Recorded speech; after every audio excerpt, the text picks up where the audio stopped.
And welcome to episode 31 of The Relationship Restaurant. We are Poppy and Jeff Spencer. Delighted to have you with us. Hello, and welcome to The Relationship Restaurant, where we discuss heart-healthy communication. And today, we sort of posed to ourselves, because it's a timely event, we wondered if we still had Mr. Rogers today, would all of us have better coping mechanisms, especially our children? We're talking about this because the movie is coming out here. Won't You Be My Neighbor? Won't You Be My Neighbor? There's actually two movies coming out. One, this is a kind of a documentary on the life of Fred Rogers, and there's also going to be a movie coming down the road next year, which is starring Tom Hanks, talking about more of his story. What we thought was really neat, we looked at one of the reviews online, and Neil Murray says, Rogers tells us what we already know in our bones about how we're supposed to behave. But hearing it said aloud so calmly is unexpectedly shattering. This is really beautifully said. Mr. Rogers' Neighborhood won 4 Emmy Awards, and Rogers himself was presented with a Lifetime Achievement Award back in '97 at the Daytime Emmys, and it's described by Esquire's Tom Junod in his review. Which, by the way, Tom Junod is the subject of next year's film with Won't You Be My Friend with Tom Hanks. Starring as that. It's that interplay of how that relationship evolved, and Esquire's Tom Junod, life was changed because of meeting with Mr. Rogers. Well, he describes this scene as such. Mr. Rogers went on stage to accept the award. And to quote him, "All of us have special ones who have loved us into being. Would you just take, along with me, 10 seconds to think of the people who have helped you become who you are?" 10 seconds of silence. And then he lifted his wrist, looked at the audience, looked at his watch, and said, "I'll watch the time." There was at first a small whoop from the crowd, a giddy, strangled hiccup of laughter, as people realized that he wasn't kidding, that Mr. Rogers was not some convenient eunuch, but rather a man, an authority figure, who actually expected them to do what he asked. And so they did. 1 second, 2 seconds, 3 seconds, and now the jaws clenched, and the bosoms heaved, and the mascara ran, and the tears fell upon the beglittered gathering like rain leaking down a crystal chandelier. And Mr. Rogers finally looked up from his watch and said softly, "May God be with you," to all of his vanquished children. So we thought that was so profound, and obviously so did the filmmakers that are writing the story for next year. But how this Tom Junod's life was completely changed by Mr. Rogers. He just thought he was going in for an interview. And how so many lives over so many generations have been changed, and how Fred would hit this great emotional chord with so many people. And this audience, all these big shot actors and beautiful people that were there, were all of a sudden taken out of their comfortable little world and were thrown into a emotional upheaval. Right. We came to the conclusion that the children's right to feel was Fred Rogers' overarching theme. And just to give you a little background about why we're so passionately connected, both Jeff and I went to Rollins College in Winter Park, Florida, as did my mother. And she was a friend and classmate to Fred Rogers. So I actually got to meet him during a visit to Rollins College back in way long time ago. And he was there with his son, and we got to meet Fred. My mother and Fred got to reconnect and visit, and it was a really nice, special thing. And Rollins is clearly very proud of the fact that they have Fred there, and that he is a featured. You actually can take a little walking tour of campus, and they have multiple artifacts of his you can see, including a sweater. I think the gentleness that he exuded and the softness was something that we all can go to. But sometimes, though, to the naysayers and the critics, there were certainly those out there that Mr. Rogers kind of, it's like, why did they irk him? Why did he get under their skin? And well, part of it because you just had this gentle nature that was so easy to make fun of. It was just too gentle and too sweet. But I'm just wondering if maybe Mr. Rogers really wasn't having a subtle, quiet little moral barometer out there. And then we don't like having all that goodness in front of us. It makes us feel uncomfortable to look at ourselves, to look inward, to check out our insecurities and flaws. And those undesirable parts of ourselves, we just don't really want to look at them. And although he was free from finger pointing, blame, and judgment, he merely presented his energy and message in such a soft way for us to embrace it if we so choose. A very safe and vulnerable way. One of the things we often talk about in the relationship restaurant is the concept of vulnerability. And he was always kind of pointing towards that with children, to be vulnerable. So and parents. On his website, he says he taught children social and emotional tools for learning self-esteem, curiosity, self-control, the ability to pay attention, which I know is a struggle for many kids and adults today, to handle mistakes and to deal with anger. And this was something really especially intriguing for us because I can't imagine Fred Rogers being angry, but according to others, oh yes, sure, he was angry. Mm-hmm. Just like anybody. He said to embrace that, to embrace every single feeling that we have. And I think that is something that is so critically missing in our lives today as we interact with others and raise our children. And he taught them how to deal with their feelings and how to get along with. One of the things that Poppy and I have so many times spoken about is how children, the generation that we have raised, the millennials, are often really struggling with coping skills, their ability to deal with things. That's a huge problem. And we blame ourselves, our generation, not to blame in a mean, judgmental way, but to just hold responsible for not serving our children in a better way. Fred Rogers was not adverse to taking on tough topics of divorce and conflict, blended family, injustices, social injustices. Racial issues. He took on all these things very straightforwardly and taught all these kids that you can deal with them in very reasonable and rational ways. And he spoke in that soft delivery, and he made all the hard things in life that we have, well, soft. Right. He made them manageable. Which is one of the things that we've seen in media and so many things in politics, that our ability to soften, our ability to listen, our ability to take things in and process them reasonably and rationally have really gone by the wayside, where we've all gotten to be very hardened by positions and aren't willing to be softened.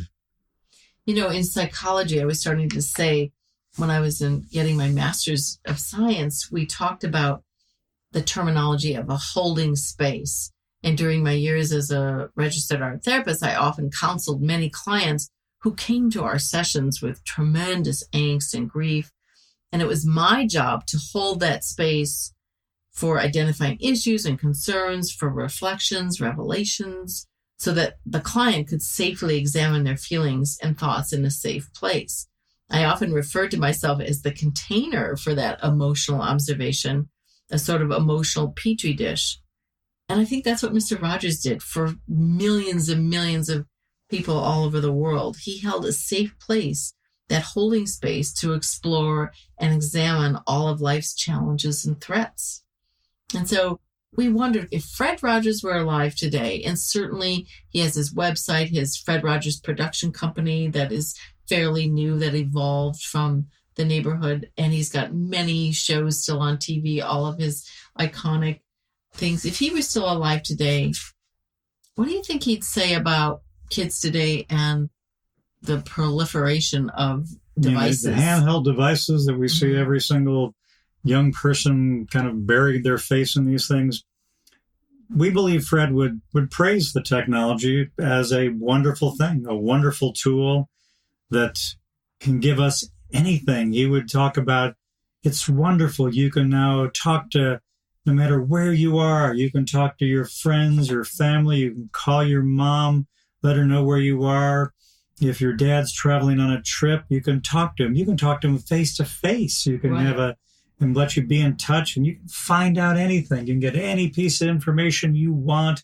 He would talk about how special and wonderful and exciting that is, and this one little tiny thing you hold in your hand. But I think he would also say there would be a huge caveat with that. There'd be a pause, and he'd say, but one of the things we have to always remember is that it's important to, when you're with someone, to be fully present with them and be polite and listen and not let this device be the only thing you look at. You need to look at your friends. You need to look at your family. You need to listen carefully. And there's a time and place for those things, and there's limitations that you need to consider. Just like candy, you can't have too much candy, nor can you have too much of that. So he would talk about having reasonable limits. And that's something that we also came up with, is that setting limits seems to have been difficult for our generation and even the upcoming generations as parents. And Mr. Rogers also said, you are special. And that's where all of the critics and the cynics came forward and said, wait a minute, not all our kids are special. But he didn't mean it as they are special. They can do anything that they want in the world, no matter what. He meant that they're special as unique human beings. But with that specialness also must come boundaries and limitations and setting limits. And I wonder how we got there from softening on those setting limits and boundaries. As baby boomers, we had so many limitations and strictly enforced rules. Perhaps we swung too far the other direction. Yeah, our mothers were typically tough and good disciplinarians. And I think so many of us all said, oh, I'm not going to be like that. When I grow up, I'm going to make sure my kids have more freedom and more opportunities to do things. And we've, in many cases, done them a huge disservice by not showing them proper boundaries and limitations and where the lines need to be. This plays out in a lot of times you'll hear parents in the grocery stores, empty threats or the lack of follow through on the consequences. And I really feel that our generation has dropped the ball. Instead of helping our children to problem solve the Fred Rogers way, we shirked that incredible opportunity and replaced it with what we thought was a time saver by fixing it for them. I can perfectly see Fred Rogers in my head, not wagging a finger or shaking his head, but instead reaching out to parents with his soothing way, saying, how about consider this? Fred always was quoted as saying, he said, disciplining a child includes making rules. I prefer to think of this parenting task right there. There's the words parenting task would make a lot of people just cringe at the idea of having to do a task like this. It's setting limits. It can be very frightening for a child not to have limits. Not only can the world outside be frightening, but the world inside, the world of feelings, can also be scary when you're not sure you can manage those feelings by yourself. And to help them find constructive ways of expressing their full range of feelings. This is really, as we said earlier, the basis of all that Fred was, is to embrace all the feelings, both positive and negative, and to work through them in a safe place. And that's what he did all those years from, I think it was 1968 to 1995 on TV. And one of his major platforms in helping parents, of course, was through the stressors of divorce. That is something that we deal with in our counseling practice. On a very regular basis. And as a parenting expert, we also help families manage those words and thoughts and things. And Fred delivered those words, the scripts that we now do. He delivered that in such a beautiful way for children to understand. Yeah, he said, when the gusty winds blow and shake our lives, if we know that there are people who care about us, we may bend with the wind, but we won't break. Right. And then he also said, divorce is about loss, and loss of the family as the child has known it. Sometimes even the loss of a familiar home, because people often get displaced. Often deep sadness and anger accompanies this kind of a loss. And one thing we can always give our children is the right to feel sadness, anger, pain. We can also do our best in giving them the security of knowing that they still have a family and adults in their life who will care for them and love them. That's one of the messages that Poppy and I have always talked to, is that you still have loving parents. Even if they're not together, you're still loved. Right. And so often we need to repeat this over and over again. As Mr. Rogers' Neighborhood was on every single day when my kids were growing up, we could turn it on every day. And that was a really nice thing, which kind of leads us into our next category, is consistency and predictability. It's a beautiful lesson for all of us, especially when we can't control our external environments and the results that happen in those and those events that happen. children and adults need that familiar, that routine.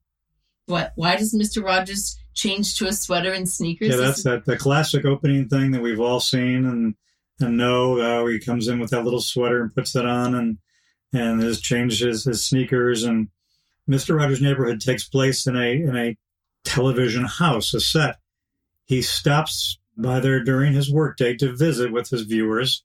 Since he's coming from his office, he's dressed more formal than in the business clothes, and changing more comfortable clothes like a sweater and sneakers helps to create this relaxing atmosphere that he wanted the show to have. And that's also really good when parents today have sticky issues or tricky things that they need to discuss with their children. Make sure that you set the stage, the arena, for having those challenging conversations. A well-focused environment, a calm environment. It has to be well-timed, that you have to make sure you're talking when everybody's settled and when everybody's calm, and you can have a rational, good conversation. And one of the things that we do in our daily practice is when we talk with families and counsel them is that we suggest that they have a family meeting. And you can create it like a Mr. Rogers family meeting where you take a half an hour and just explore what's happened during the week. Once a week, we suggest it, and have everybody have a voice. Everybody's safe to share their concerns or their issues. And there's no judgment. It's a judgment-free zone. So we can call that a Mr. Rogers zone, okay? Mm-hmm. The beginning of the show, that ritual that he always did, it gave the children a predictable opening with some time to settle in and calm themselves. It provided them with a transition so they're ready to look and listen when he starts to show something or talk. Also, because zipping a sweater and tying shoes are skills that young children are just learning to do, he would sometimes use that opportunity to talk about those skills and how difficult they can be for young children. He's also making sure that he's showing people that he's hanging up his clothes and putting his shoes away, letting children see that we need to be responsible for things that belong to us. You just can't throw them on the floor. You just can't walk away from them. You need to put them away. I just think that was one of the best things. And certainly people were mocked for that. In fact, when Jeff and I first met back in college and were first loves, I remember sharing with him that my mother was a friend of Fred Rogers. And he goes, "You mean Mr. Rogers' Neighborhood?" And I literally took off my shoe. I was wearing a Dr. Scholl's sandal at the time. And I flipped it from one hand to the other, just like Mr. Rogers did on his show. And I said, "Yep, that's the same one." So this iconic... And I probably answered with something like, "It's a beautiful day in the neighborhood." Right. So this iconic figure has really shaped all of us in little ways that we might not even have recognized. And the last thing the last two things that we want to talk about is Mr. Rogers had the art of pause. We think that in the fast pace of today, Mr. Rogers would say to us, with our shattered attention spans, he would show slow, kind deliberations could be a beautiful balance for like a half hour every day for both kids and adults, to slow us down, to take that time. His meditative voice alone, we're sure, lowers cortisol levels, our stress levels, right? He was very inspired. In fact, he said he was called by God to do this show because there was so much bombardment of fast-paced, overwhelming things that children were watching. And of course, I'm sure we look at today's world, that's probably astronomically more than there was even back then. We're getting bombarded all the time. Right. And the last thing that we wanted to share with you is cognitive bypass, which is a term that we trademarked in the writing of our book, 1 Billion Seconds, There's Still Time to Discover Love. And cognitive bypass in its simplicity is speaking from the heart. It's something that Poppy and I discovered when we rediscovered each other. Both of us, without thinking, were able to completely open our hearts, our souls, and be vulnerable and speak exactly what we were thinking, not being careful, not couching everything. And this is, again, a very important skill to people to have, especially in love relationships, to be able to speak from the heart. And one of the things that he did that all the time, whether he was on the television set or not, that television set was a quiet space. And if you ever remember or have kids today that are watching TV, Watch their attentiveness as they're looking at those figures on TV, and watch their faces and look for those little nuanced expressions and see if you can't see the calmness and the peacefulness that might be shown on their faces. We wanted to take you to something back in February of 99. Fred Rogers was inducted into the Television Hall of Fame. And this is a little excerpt from his speech that he had. It said, "Fame is a four-letter word, and like tape or Zoom or face or pain or life or love, what ultimately matters is what we do with it. I feel that those of us in television are chosen to be servants. It doesn't matter what our particular job. We are chosen to help meet the deeper needs of those who watch and listen day and night. The conductor of the orchestra at the Hollywood Bowl grew up in a family that had little interest in music, but he often tells people he found his early inspiration from the fine musicians on television. Last month, a 13-year-old boy abducted an 8-year-old girl. And when people asked him why, he said he learned about it on TV. Something different to try, he said. Life's cheap. What does it matter? Well, life isn't cheap. It's the greatest mystery of any millennium, and television needs to do all it can to broadcast that, to show and tell what the good in life is all about. And then he says, but how can we make goodness attractive? By doing whatever we can do to bring courage to those whose lives move near our own, by treating our neighbor at least as well as we treat ourselves, and allowing that to inform everything that we produce. Who in your life has been such a servant to you? Who has helped you to love the good that grows within you? Let's just take 10 seconds to think of some of those people who have loved and wanted what was best for us. Those who have encouraged us to become who we are. Just 10 seconds of silence. And this is what Jeff referred to earlier that's so impacted Thomas Junod. So no matter where they are, either here or in heaven, imagine how pleased those people must be to know that you thought of them right now. We all have only one life to live on earth, and through television, we have the choice of encouraging others to demean this life or to cherish it in a creative, imaginative ways. We thought that was especially poignant coming from him, and basically it all comes down to a choice. We also, when Poppy and I are preparing for this podcast, we said one of the things, we have a tool called the emotional clock. And it's meant to help people deal with hard issues, just like Fred was always very good at. And we have a point on our clock, 6 o'clock, where people have to make a decision to deal with things. And we said Fred was always great at getting people to look at 6 o'clock and get past that and to find the relief and to find the forgiveness and move forward with goodness and love and all the things that our emotional clock is driving people towards. He was the master of that. He was like the epitome of humility, right? Mm-hmm. He was always vulnerable. He was always putting his worst fears out there. And then he would give you the tools to problem solve.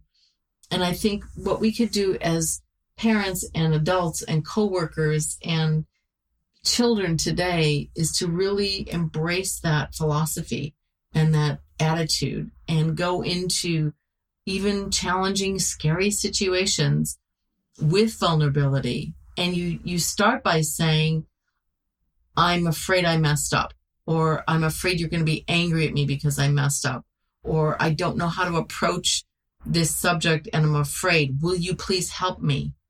Isn't that the iconic line that Fred Rogers has always said in times of horrible tragedy and distress? Look for the helpers. We certainly saw that after 9/11. Mm-hmm. We see that after earthquakes and horrific gun shootings and violence in schools and in social places. We see that. But you always will see the helpers swarming in this beautiful team. So we wonder, can we teach that every day? What if we had Fred Rogers moments every day for a half an hour? You know, some people say, I can't meditate. My mind's too distracted. What if you just sat and watched a Fred Rogers rerun or replay, or embraced some of that thought process yourself? Just even while you're driving in the car, don't close your eyes. But what if you embraced the embodiment of who he was as a person, as this calm, gentle, non-judgmental person. Just think for a moment as someone gentle. How would someone with a gentle heart and gentle soul deal with this issue? And then share that with your children. I know it's super hard in today's fast pace. We're pulled in so many different directions. And I wonder if we took 10 seconds to pause every day, just to start with that and do what Fred Rogers had suggested that we do. Okay. Well, we thank you for joining us on the Relationship Restaurant and this wonderful conversation about our friend Fred Rogers. We look forward to having you back with us again very soon. We have an exciting guest coming up on our next podcast.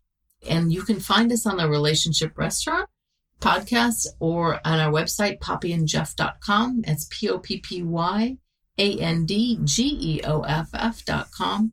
And you can read about our syndicated articles that have been published online and hopefully find something that will serve you and bring peace and harmony in your heart. Thanks for listening.